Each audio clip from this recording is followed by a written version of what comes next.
This podcast is brought to you by the School of Advanced Study, University of London.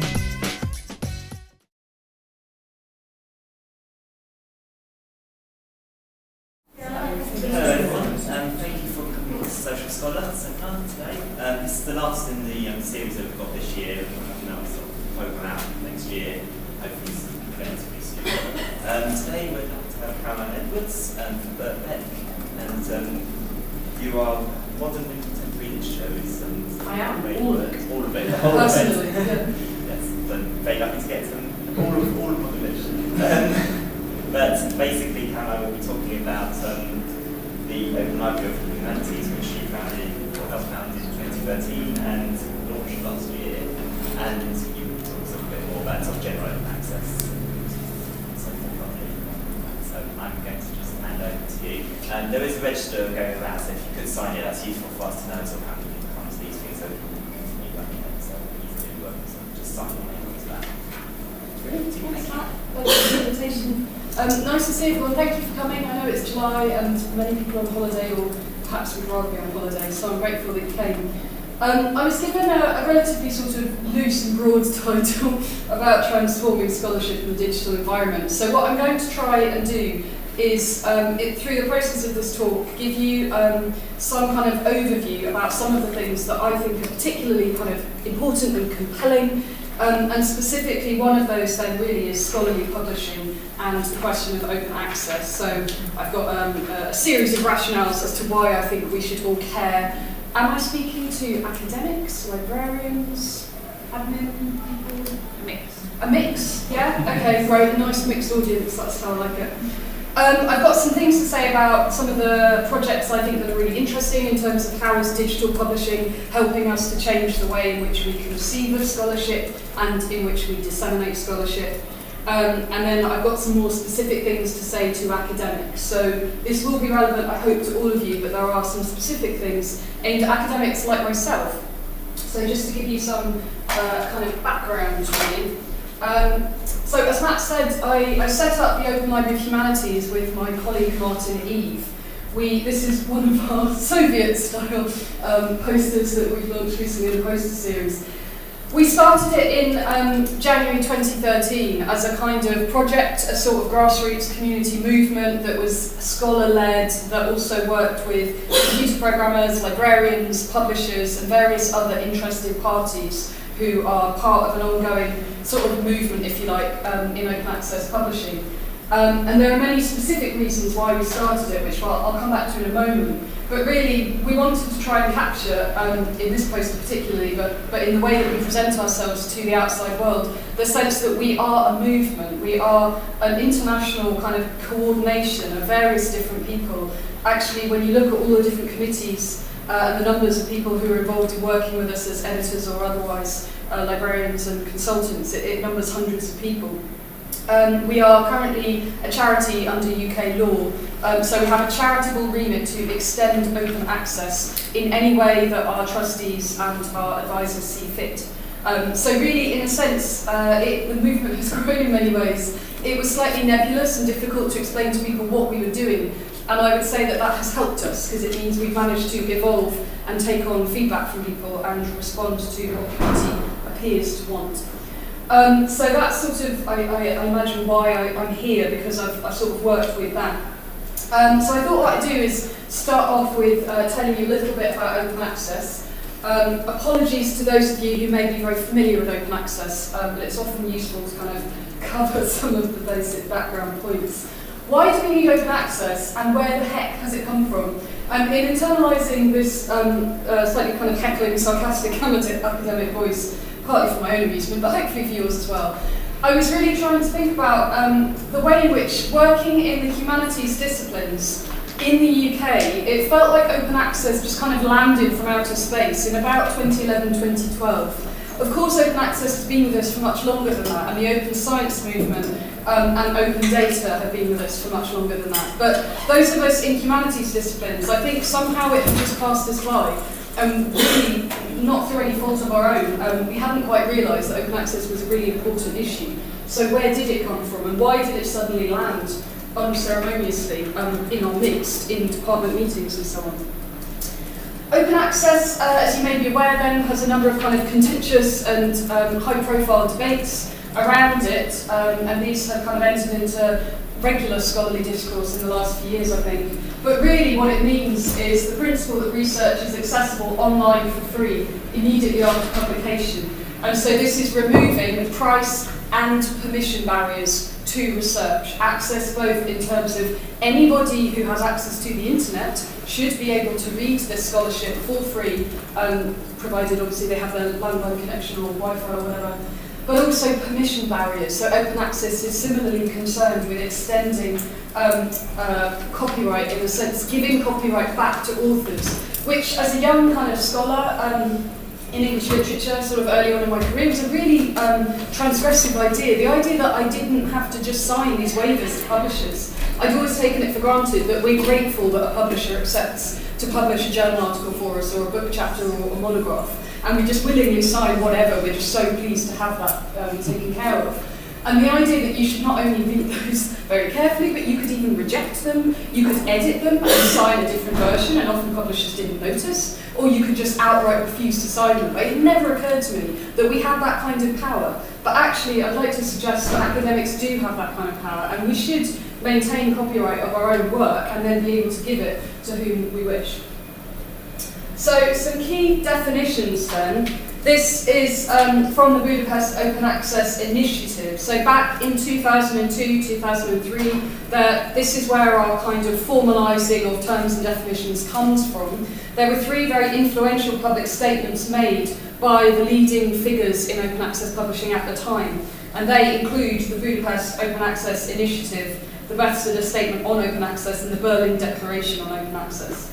And so as you can see here from this statement, they define open access as the free availability on the public internet, permitting any users to read, download, copy, distribute, print, search, or link to the full text of these articles, crawl them for indexing, pass them as data to software, or use them for any other lawful purpose without financial, legal, or technical barriers. And this is the bit about access to the internet, other than those inseparable from gaining access to the internet itself.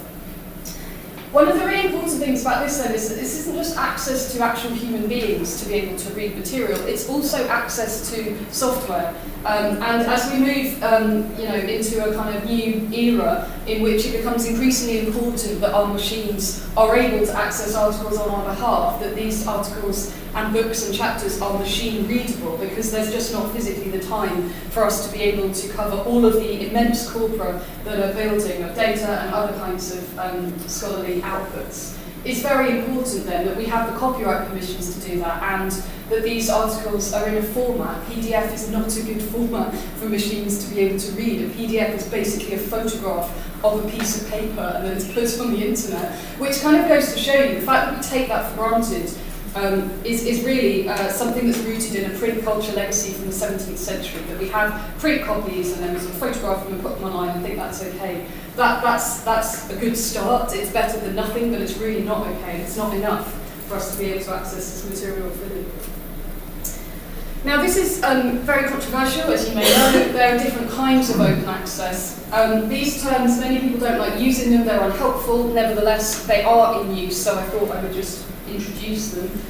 Gold open access simply means immediate access to material in its final published format. That means I submit my article to a journal, it's going to be published in a gold access format, and so the moment of publication it is on the public internet in the final finished version, that is in the the copy edited house formatting style of the journal.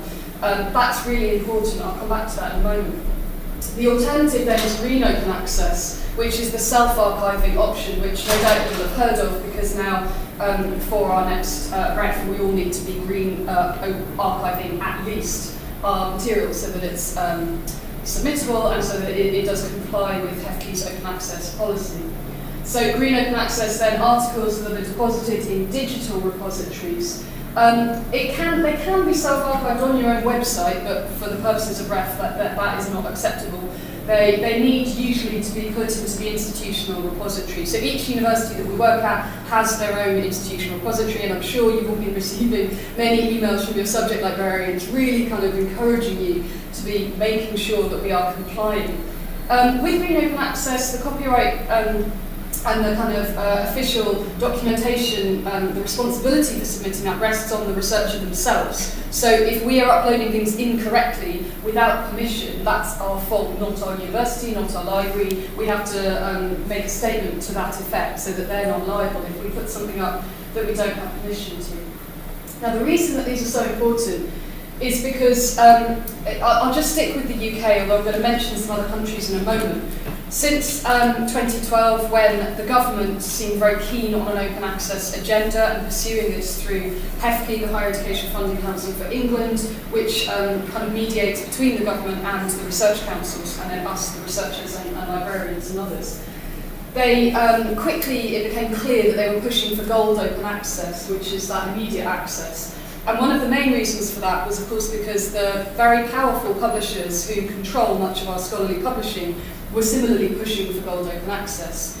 And so I'll say more in detail about this in a moment, but gold open access does not mean that you have to pay to publish in a gold format, although that's what the publishers have come to use as a default kind of funding payment mechanism, if you like. Green open access became much more popular with the researchers themselves over the course of the Finch report consultation between academics and HEFCE. Whilst HEFCE were pushing hard for open access, there was a real kind of kickback from the universities and from individual researchers who were saying, this is too much too soon, you haven't made the money available for us to transition to a full gold climate given the publishing costs that are involved. Therefore, we prefer green open access, we prefer a self-archiving alternative, which allows us to publish with the people we want to publish. We can carry on publishing in our preferred journals and with our preferred university presses and so on, but we are allowed to make a green deposit. The point about these green deposits is that they're usually before the final finished version, so they may be before peer review, they may be after peer review, but before the proper kind of copy edited version.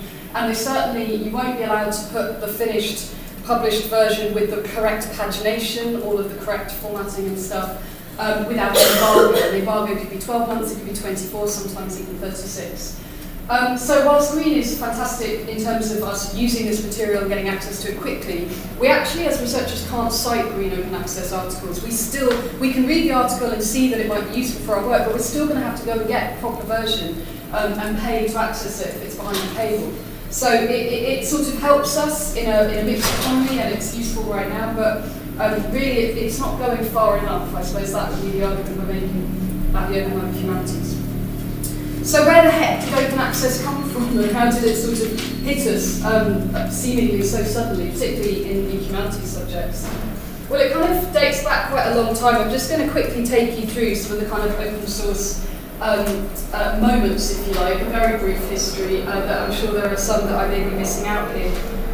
You could kind of contextualise it in terms of saying it goes back to a particular kind of hacker culture, which many critics have associated with the academic and computational kind of scholarly climate in California in the 1960s. Free and open software cultures, particular kind of influential movements that brought together a kind of liberal approach to sharing knowledge, particularly scientific findings and data sets and early preprint papers and so on. And this came into play with the science movement, science wikis, sharing information quickly so that science can advance quickly.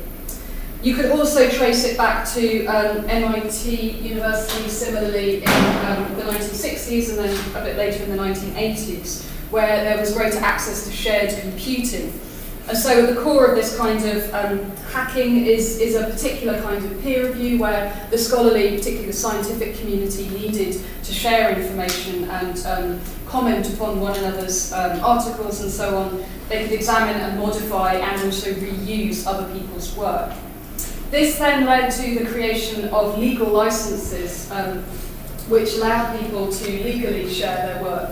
And this is where we meet Richard Stallman, who worked at the AI lab at MIT in this kind of software community, and he drafted a general public license, part of a kind of copyleft movement of hackers and scholars.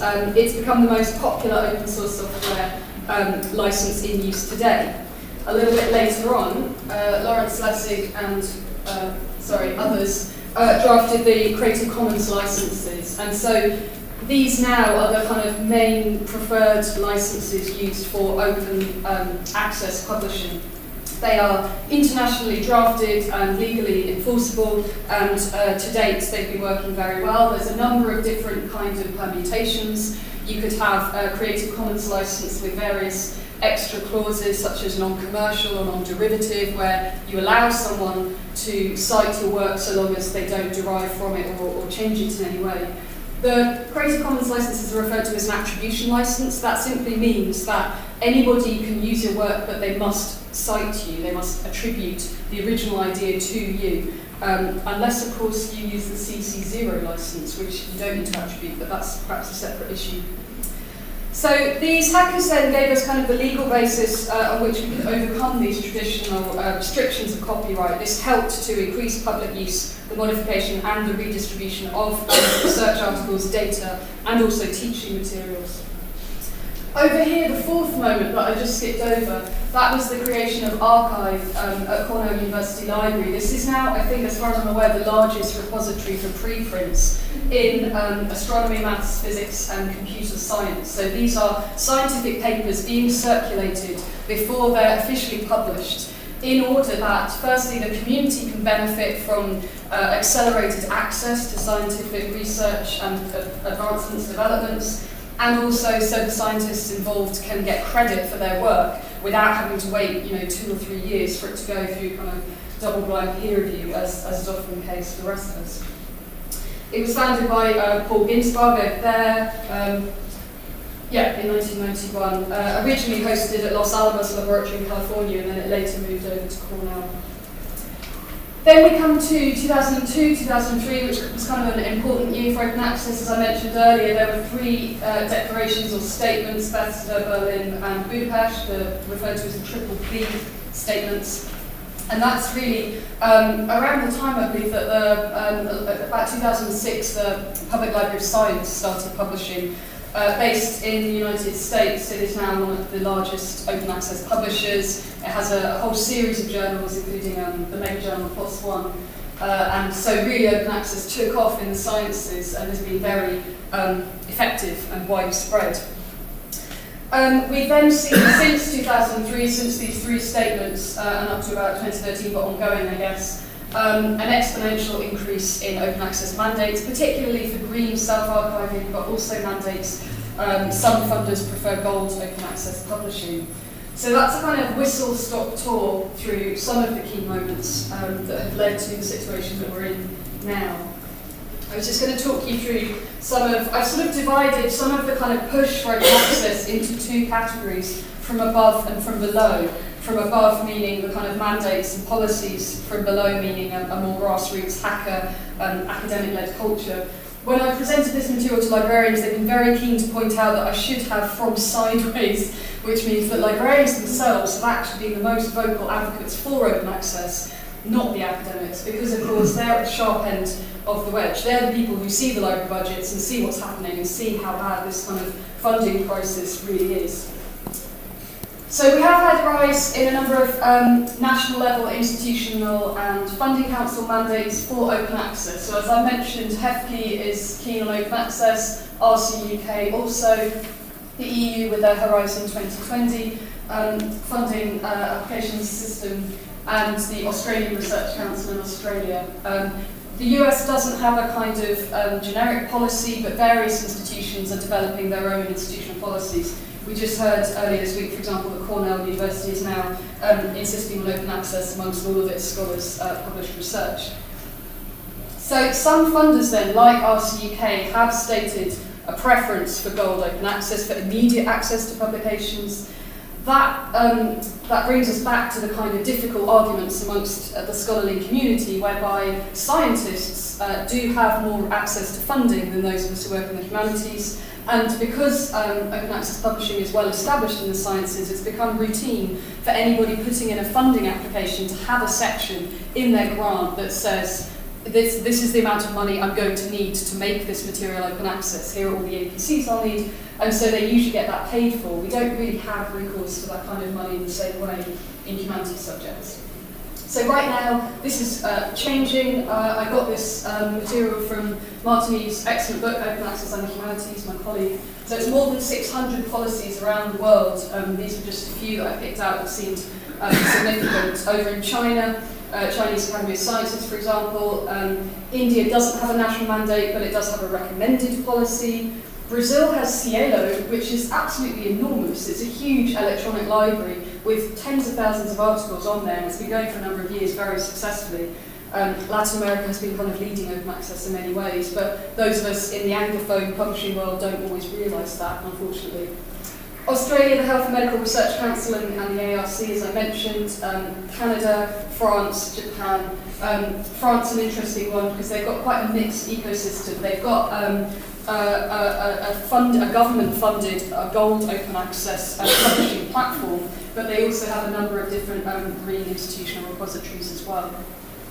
So this has really driven the movement towards open access because of various different nation states or blocs, as in the European Union, European Commission, insisting upon open access. If you're not sure why, the main reason is that they feel that publicly funded money, research that is paid for by taxpayers, dollars, euros, pounds, whatever, should therefore be available to read by the public. And there's a much broader kind of ethical and moral point to be made about who the public is and why they should be reading our research. It's not just sort of anybody, although I think anybody should be able to read our research. There's also a number of different kind of constituencies who may have professional reasons for needing to access research.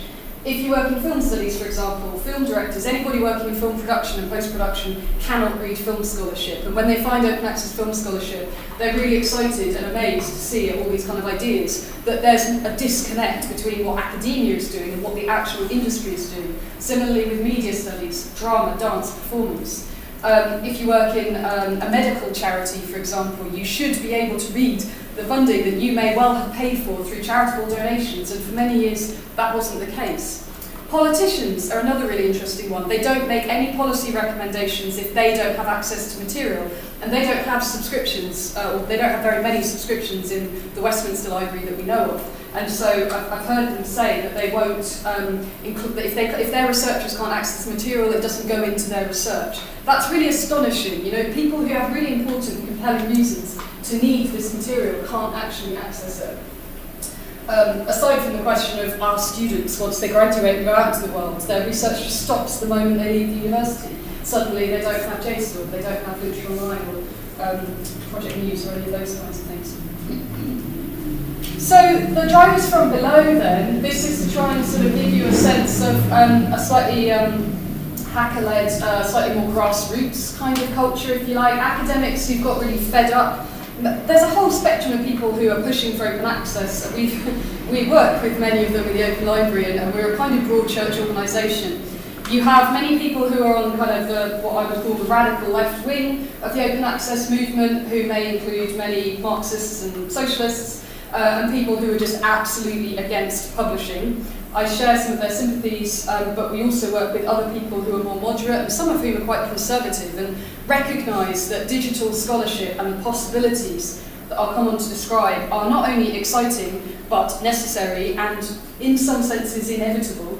And so therefore we should have an active voice as researchers and those who support research in shaping those debates and being part of that community. So the question about what are academics' attitudes towards open access is a really interesting one. In the kind of advocacy work and the editorial that I've done with OLH, we found across the humanities disciplines that attitudes vary really widely, and they vary within each discipline as well as across all of them. It's probably no surprise to note that people who work with audio and visual materials, so I mentioned film studies, media, new media studies, anything to do with the internet, dance, drama, performance studies, these people have a kind of desperate and urgent need to be able to publish online material.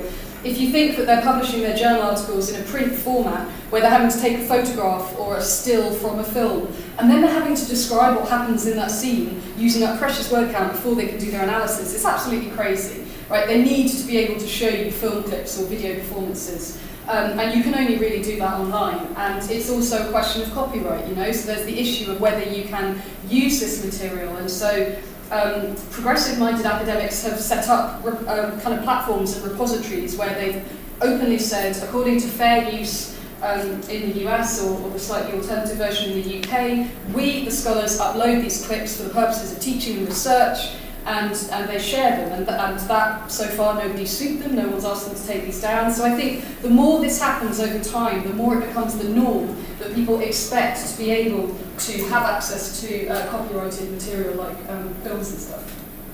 Other subject areas, historians are really evenly split between those who don't seem to want open access and those who are really excited by it. A scholarly community worth mentioning, I found quite surprisingly kind of sweet, was theology. That many of the theologians that we dealt with, people in religious studies, really felt a strong ethical reason for why the public should be reading their work. And they were very keen in campaigning with us and on behalf of open access. I'm going to come on to the serials crisis in a moment. It's incredibly important and we do all need to care about it, but there have been various different responses to this problem of funding in publishing generally, not just in open access. There are also questions then about innovation. So some people come into open data, open science, open access because they're really interested in different kinds of collaborations. They want to innovate, they want to be sharing material more quickly. Many of them are questioning traditional formats of peer review. Some of them in the open data community, for example, if you're doing the kind of scholarly study that needs to analyse other people's data, if data hasn't been published under an open licence, no one can access it, check the results, no one can check the validity of it or repeat the experiment. It's really kind of extraordinary that for so many years we haven't sort of questioned these things in many ways. Whether we want to develop or contract articles, do we want work in progress, different versions to be made available? There's all sorts of really interesting questions that kind of challenge the fundamental nature of what we think publishing is. And when I say publishing, I don't just mean the finished kind of physical object or product, whether it's paper, print, hard copy or online virtual. I actually mean whether we're talking about journal articles, book chapters, edited collections, monographs, interviews, all of these kind of what are referred to as outputs for ref purposes. What are these outputs? What do they represent? Like, are they the kind of end moment of, does research end the moment that you publish it? Does it sort of die somewhere and you hope someone might read it? It really, I think the people who are most excited by these questions are people who want to kind of rip apart that sense of a static finished object and say this is about collaboration, this is about a community of scholars, and this is about improving scholarship. You can only do that if we kind of work together and find efficient ways for doing so. So coming then to the very difficult question of money, why should academics care about issues of funding and publishing? Isn't that someone else's problem? Dramatic pause. It's not someone else's problem. That's something I've come to realise actually, working through this. So just to explain then the graph that I've got here behind me, if I can. I don't want to say the wrong thing. The red line here, if you can read that, it starts at 1986 and it goes through to just about 2008. This is serials expenditure for the American Association of Research Libraries. This is the amount of money that all of the research libraries in the US pay on their serials. That means their journal titles, which tend to be bundled into these large packages. That is their expenditure. It's up 380% since 1986. The green line then is the UK Commodities Prices Index, CPI, which mirrors US inflation, which is only up 80%. So you can see over the last 20 or so years, 30 years, there's been a 300% increase in the amount of money that we have to pay to access scholarship in the universities. This is a huge problem. It sets aside even the fact that this scholarship is our own material. If you say to anybody in any other profession or industry that we have to buy back things that we wrote, not only do we not get paid for writing them, usually, but we then have to buy them back. It's absolutely astonishing. We write the material, we edit the material, the editors, academic editors who run journals and so on and work with the publishing editors and the other publishing executives. We do all the peer review for material as academics, we rely on peer review to make sure that it's of a good quality. We put in all of the labour into the system. So the question is, what are the publishers giving us for our money, and is it worth that kind of increase in expenditure?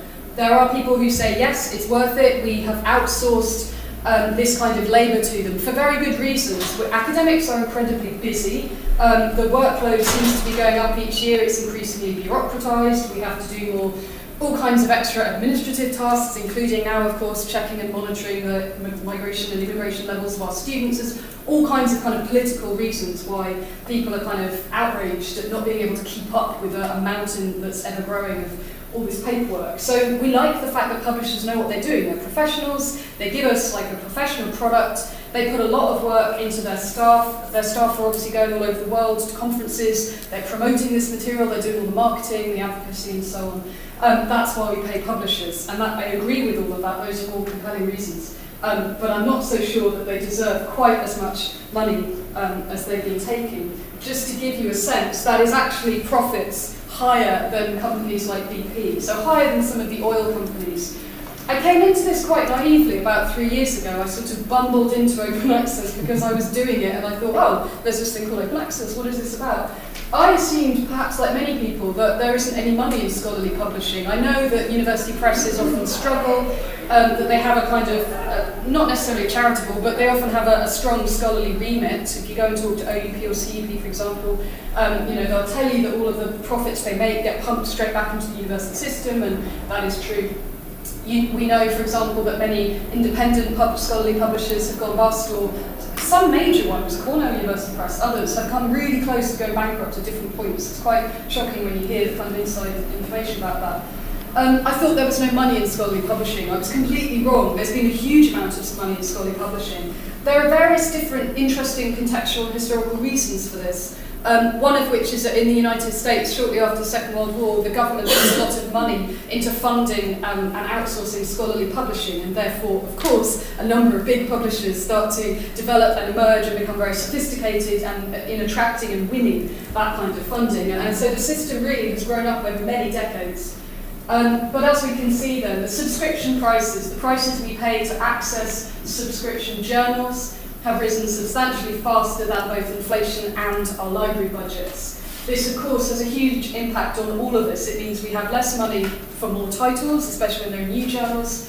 It also means there's a massive crisis in monograph publishing. We have much less money to spend on monographs, and this should worry all of us, because anyone who wants or is part of an academic career has to publish a monograph, at least at some point, or several. No one's going to be buying these books. No one can afford to.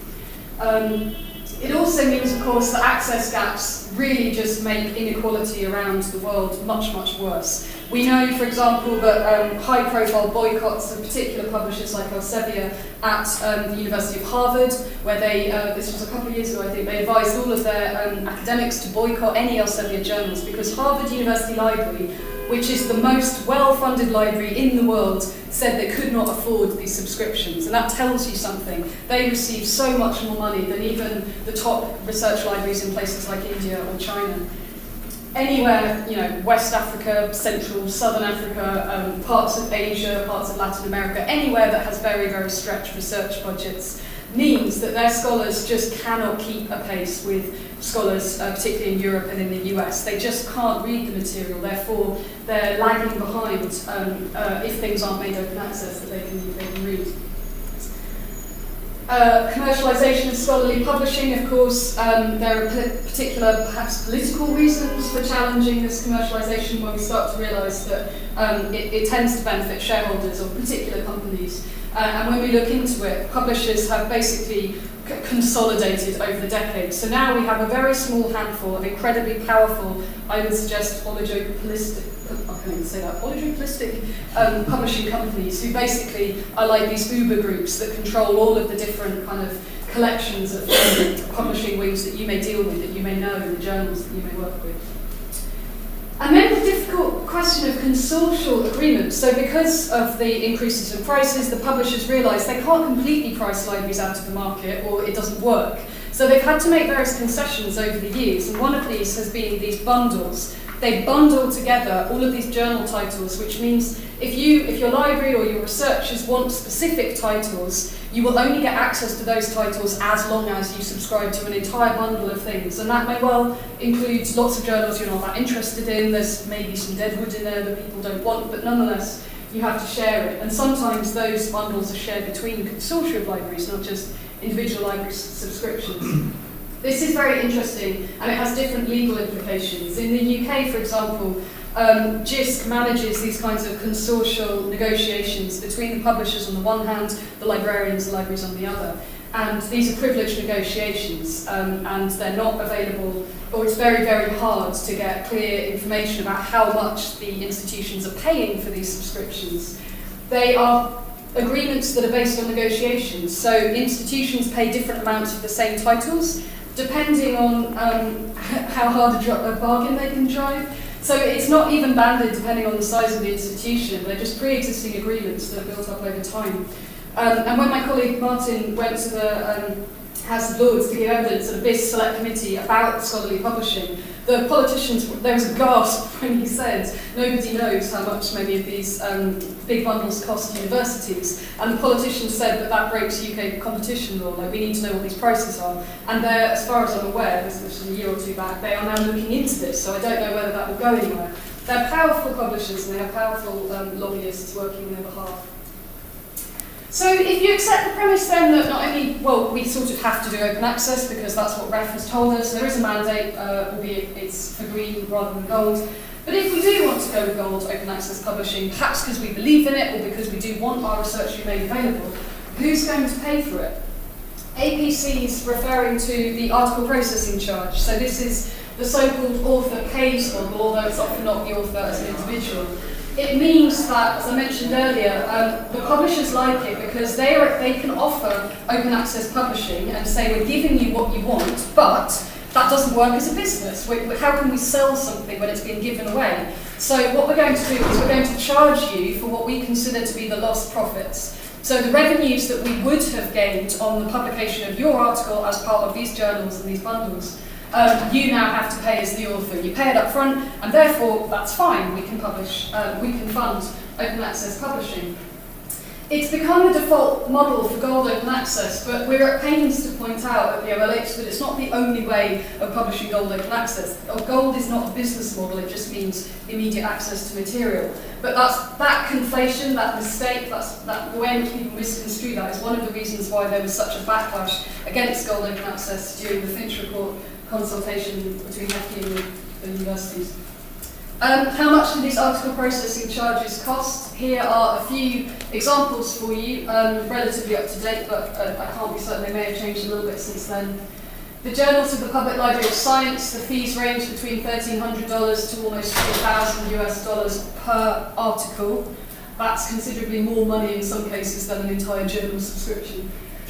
With Sage Open, which is the new Sage mega journal for all humanities, I think actually all publishing, but maybe just humanities, they charge about $195, which was up from an initial launch price of almost $700. Then they suddenly dropped it to $99 because they realised there was a bit of a backlash, and because of various publishing projects like OLH and others, there's increasing competition in the market, and so they're having to review their figures and offer a more competitive kind of price to attract authors. And there's also the question of double dipping in hybrid open access publishing, whereby they are still selling subscriptions for the journals as well as publishing open access versions of these journals and collecting APCs. And this is a really difficult question because it means they're getting paid twice for producing the same material. Taylor and Francis, one of their journals is around almost just under $3,000. So if you're an academic and you really want to publish open access, or your funding body, Wellcome Trust for example, has told you this has to be open access, and it has to be gold open access, not green perhaps, you have to stump up almost $3,000, or whatever the equivalent is in pounds, £2,500 or something. It's changing obviously at the moment post-Brexit. You have to stump up that money. Where does that money come from? Well, if you're lucky and you're a scientific researcher with a grant, you anticipated this situation, you built it into your grant, and you've been told you can have 5 APCs or 10 APCs across the project for 10 articles or 5 articles. If you're not so lucky and you're in a small department, you might be told we've got, 20 APCs across the entire school. That's shared across 8 departments, each of which has 12 or 13 academics. You start to see how this goes, right? You sit in these meetings. This was why we started the Open Library of Humanities. We had this vision of sitting in a meeting where you have the early career researchers, people in the middle, and the senior profs, sort of famous big name profs, and you're all fighting over 12 APCs for the next 3 years across an entire school, I just have no idea how that bun fight works out. I really don't think it's possible. I mean, aside from anything else, those are the lucky ones who have jobs. I mean, we know now that many people who are research active don't have proper jobs. They're either on fixed-term contracts or part-time work, or they may be post-doctoral and they haven't yet got a job, or they might be independently funded, or they might be members of the public who have very good reasons to be doing research. All of these people have absolutely no money. There's no way they can stump up money for APCs. They don't have anyone to support them. So it's incredibly unfair. It's an incredibly unfair and unsustainable, financially unsustainable system. Just to reaffirm the point, it's important to bear in mind that the publishers have set these article processing charges without giving us any actual breakdown of costs. So they're very cagey when you try and ask them. We know, for example, that to publish an open access article, you have to pay for a data object identifier, a DOI, which is a permanent URL, so that article never disappears online, even if the journal goes bust. We know that you need to archive it in a safe digital repository forever, such as clocks or locks is a good example of one. We know that it costs a certain amount of editorial labour for copy editing, typesetting. You can work out how many hours of labour it costs per article. So we know what as publishers ourselves, we know what it takes to produce an article. And when you try and ask them what their breakdown is, they won't tell you. So they have come up with article processing charges based on what they currently earn, which, to go back to my previous graph, is obviously 300% more than they used to earn. So really, we're starting from completely an upside-down position where publishers are saying, well, this is what we make, we want to keep making this, so this is what we're going to charge you. And I'm trying to suggest that really doesn't work for everybody involved in the publishing system other than the publishers themselves. I appreciate there are lost profits, but I don't appreciate that public money should be then going into the shareholders' pockets when you see some of their profit margins.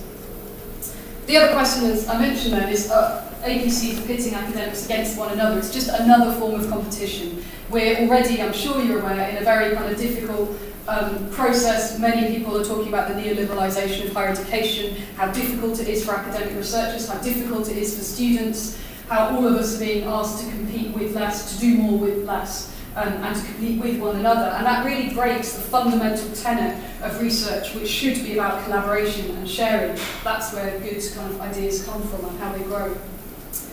And again then, green open access, self-archiving does alleviate some of these problems. I don't want to deny that at all. It does help us, definitely in the short term, but it doesn't really tackle that endemic inequality in scholarly publishing, so it is a kind of workaround system. So that sounds pretty bad. We may agree that we want to change this. Why can't we just change it right now? Like, you know, I've jumped on your bandwagon. I really think I want to help. What's stopping us? There's actually an enormous number of things that are stopping us. One of the most difficult things then is academic behaviour, the way in which the whole scholarly kind of tenure, promotion, career process works around this idea of prestige, where you need to publish in the right places. I'm sure your supervisors or your colleagues have suggested to you there are particular journals or publishers you should publish with. Those are the right ones. Those will look really great. You might get 4 stars in the ref, you might get 3 stars in the kind of kindergarten star ranking system. But really we should remember, of course, that this prestige comes from us. It comes from us giving them our work. It comes from us agreeing to peer review this material and to do the editorial. So we're buying back the prestige that we ourselves created, and therefore we do have the power to move it if we choose. Much of this kind of editorial and peer review work is unfunded or unpaid. Nevertheless, we're entangled in this very kind of complicated system. It means that younger scholars, for example, who may be some of the people in my experience most excited about digital publishing, are unable necessarily to commit to it because their supervisors tell them they can't afford the luxury of publishing where they want. And of course, there are various kind of aspects of conservatism that I've mentioned. I'm going to move on. So that's sort of some of the funding stuff and some of the really scary negative stuff. But what about the more exciting things? How is open access actually changing things, and what are scholars doing? What can we kind of learn from? There are a number of examples. I picked out a few for you here. The MLA Commons for the Modern Languages Association, the Big Subject Association for Literature and Languages in the United States. Open Humanities Press, a really interesting open access publisher of books and journals based in the UK, but with a really prestigious international steering committee focusing mostly on critical theory and philosophy and cultural studies stuff. A couple of books I'm going to say a bit more about then run through Media Commons Press, which again, kind of American organised in sort of modern languages, film studies and so on. Set up by a digital scholarly network, Media Commons, a community network for scholars and students and practitioners working in the industries, in media and film and TV. They're thinking about new forms of publishing. And for me, this is some of the most exciting material. These are the kinds of people who are saying, we want to question what a book is, we want to question what a chapter is, we want to question the whole idea of a journal article. It's not enough to just have open access in a kind of traditional format. Actually, we want to really interrogate what is scholarly production and what are these kind of outputs. Media Commons Press has received substantial funding, National Endowment for Humanities, and also the Institute for the Future of the Book. So they're community-driven projects, they're academic-led. All you have to do is, as a user, you register to use the site, and you can go on and you can comment on published material, in-process kind of material. So a good example then is Planned Obsolescence, which was a book about scholarly communication and publishing, published by Kathleen Fitzpatrick, who's quite famous because she's the, what is she? She's one of the directors of the MLA, Scholarly Communications Director, I think. So she's sort of in the public eye. She was looking at publishing and technology. It was a book with New York University Press in 2011, but it had been released 2 years earlier in an open format, so it was open for peer review. And this is something that's often referred to as, sorry, I'll come back for a moment, peer-to-peer review. Here we go. So there are different ways of doing this. If you want to kind of innovate in peer review, which many of these projects do, you can either think about post-publication review, which is commonly used in the sciences, so where people publish these preprints and people are giving them feedback and sorry, that's not the same thing, where they're publishing material immediately and then they're getting a review process afterwards, not having to go through a double-blind peer review. Or this idea of peer-to-peer review, that the community is commenting on work. So Kathleen Fitzpatrick's Planned Obsolescence, for example, and Jason Mattel's Complex TV book, both of which were put on these platforms and available. I think Jason Mattel's book was published sort of chapter by chapter over a period of a couple of years, giving, maybe it was a couple of years, maybe it was a whole year, 2012, 2013. It gave people the chance to comment in detail on his work, and that's really interesting because that really helps integrate a closer relationship between scholars and the outside community. And in his case, people working in film and TV distribution may very well have professional rationale for reading his book, but they may also have things to teach him and to help him with. So I think for particular disciplines, it's really helpful to have that kind of engagement. It can be a publicity drive, it makes people aware of these books. So far, there aren't so many of these books, and the successful ones like Mattel and Fitzpatrick's works that I've mentioned, they're both very established, kind of famous scholars. They already have their reputation, so they can afford to experiment perhaps with these sorts of things. The success of preprint repositories also then questions traditional peer review. Many people think there are big problems with peer review, there are shortcomings. Double-blind peer review isn't so professional. It means that people are anonymous. It means that they're not always being very scholarly and collegial with one another. We've all experienced not just difficult reader reports, but actually as editors, things that you can't deal with, and sometimes they're just not professional at all and you can't use them. And that slows down the publication process, because for every new reviewer you have to find, it adds 3 to 6 months, before the article can be published. So all of these kinds of innovations raise the question of what is the gatekeeper function? Who are our gatekeepers? Do we want gatekeepers? Do we value them? I have to say, personally, I'm quite split on the peer review question. I actually still quite like double-blind peer review. I still like the sense of quality and helping people improve their work and making it better and more rigorous. On the OLH, our committees are evenly split. Some people really push for post-publication peer review or peer-to-peer review. They said if you're launching a new publisher now that's digital and completely like a new startup, why the hell aren't you just going full, all the way and having these kinds of new digital innovations and innovations in the scholarly communication process? It's a fair point. I still think that the humanities community isn't ready for this en masse. So we sort of took a Trojan horse approach where we said, we'll just do the kind of traditional thing online and show them how it can work and show them how nice it can look and how it can be funded and it's sustainable and it plays into what the politicians want, it plays into what the directors of the libraries want, and then over time, if the community wants it, we can all move together towards that. I'm very cautious about these splits in the open access community because I'm not sure they're very helpful. Sort of sounding really resonant with what's going on in politics at the moment.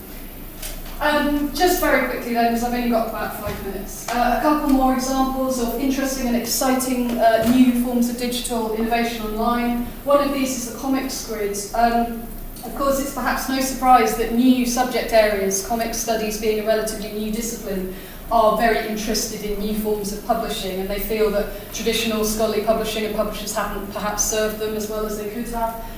So they set up their own community. This originally started as a WordPress website, WordPress being incredibly easy to use these days. And then they moved on to a platform hosted by Ubiquity, which is a scholarly publication service, and now they've joined the OLH platform subsequently. Another one, shameless self-plug, Alluvium is a journal that I set up, which is how I got into open access. I really wanted a kind of cutting-edge, rapid publication WordPress community organised around a WordPress template. So it's like a kind of magazine. I was inspired by film and TV communities, similar projects like Flow and Antenna. So you can have video content, YouTube videos embedded, you can have images, you can have hyperlinks, you can tweet. As a social scholar, you can participate in sharing on Facebook and all the kind of good fun stuff that the internet allows. So just to finish up then, a few things about the Open Library of Humanities and why we should care. You tell me we need a grassroots academic movement, maybe you buy it, maybe you don't. Even if you do buy it, life is busy and life is hard. We're all overstretched. What on earth can we possibly do? So I'd like to say to you that the Open Library of Humanities has done some of the groundwork for you. We have set up an internationally recognised and reputable organisation, and we very much see this as part of kind of academic praxis. As someone who works on various political, philosophical ideas in my research, it's always struck me as quite weird that I'm stuck in an ivory tower writing about Marxism. Actually, we should be doing something, and the best place to start is, right where you are, right here, right now, in your university corridors and classrooms.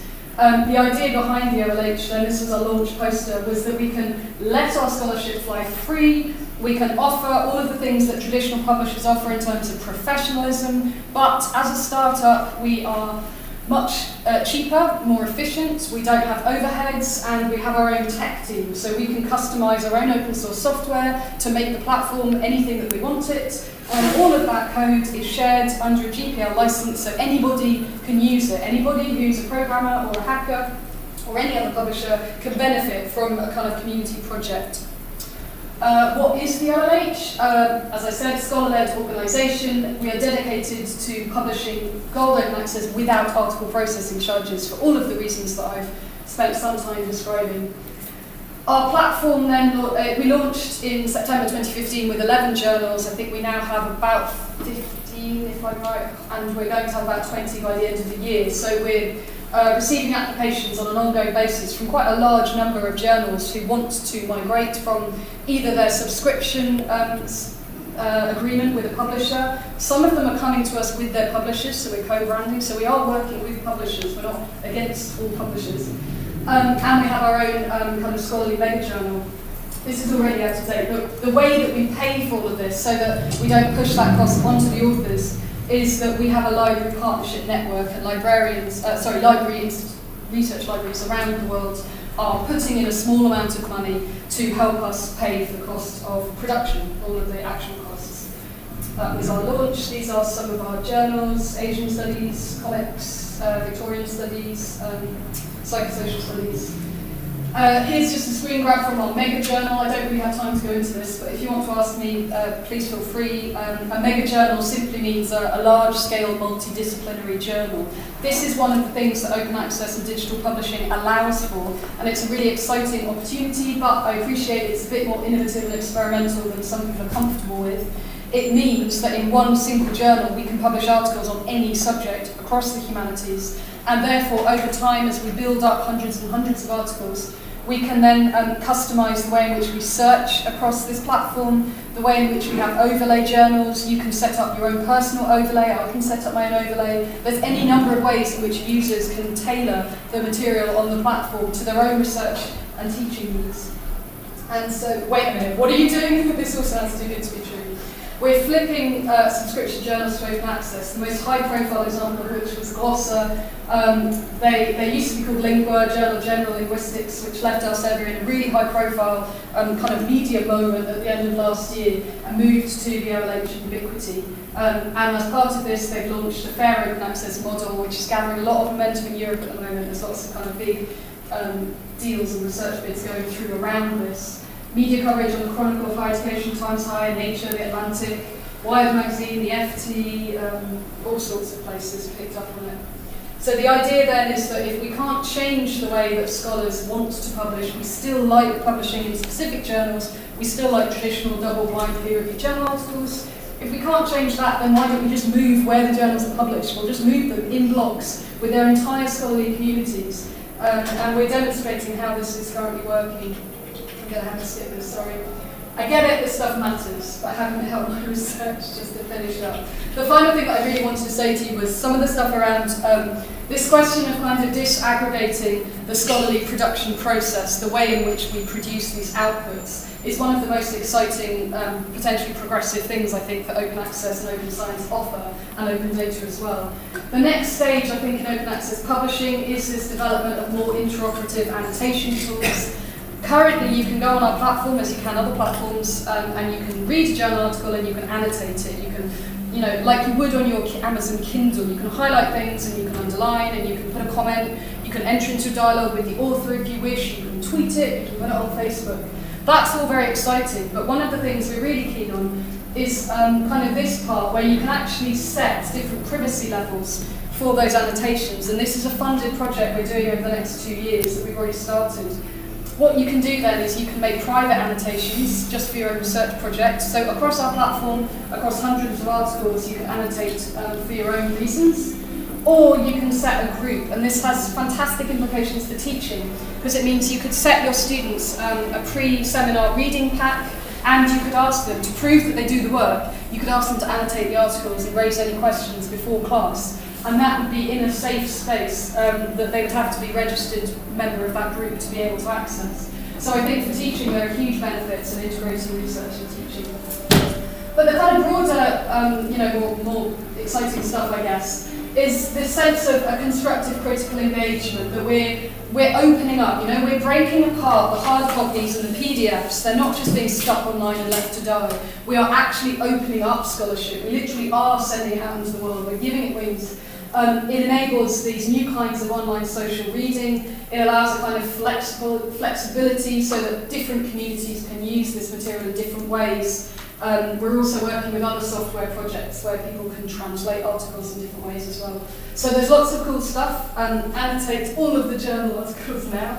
I'm going to have to finish there. But there are obvious benefits as well for your career. If you're still not persuaded that open access is a good thing, it is something that we know from those people who work with us that it definitely helps. It has helped people in job interviews, it has helped people with their CVs, it helps them when they're kind of thinking and preparing for things like Ref 2020. Metrics and citations dramatically increase if you publish open access. Younger scholars, although it's more of a risk strategy, have found that it helps them to make a reputation for themselves, which has a huge impact on their research. So that's pretty much it.